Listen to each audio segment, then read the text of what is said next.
Арбала достор, мен Хоккайдодо Хигашимокото Шибазакура деп коет. Ошол жерге келип отурам. Накашибетсиден 2 саатка жакыныраак жүрөсүң. Мындай бир парк бар да, бул жердин өзгөчөлүгү. Мондай Шиба деп коет, муну бизде газон деп коет го, газон сыяктуу. Гүл эгишет да. Сакуранын түсүндө. Ошон үчүн мындайча айтканда шибер сакура сейил багы деп койсо болот да. Монун баардыгы ушундай. Бүгүн эми май айынын акыркы күнү болгон үчүн бүгүн 31 да. Муну негизи 70% 60% эле калыптыр да. Мо Шиба сакуранынчы. Эки жума мурун келсек толук көрмөк экенбиз.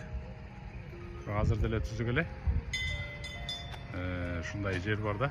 Эгер Накашибетси жака келип калсаңар, Хоккайдого келсеңер, май айынын ортолорунда ашу жерге келсеңер болот.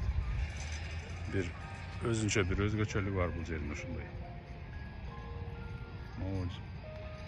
Муну тоонун боору толугу менен ушундай.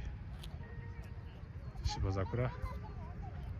Бирок могу гүлүн төгүп жиберген үчүн, убактысы өтүп калган үчүн 70-80% эле калыптыр да. Тетиги боордогулар жакшы көрүнбөй калыптыр. Ошо. Ооз жер бул жерчи, сонун экен. Ушундай маданият бар да.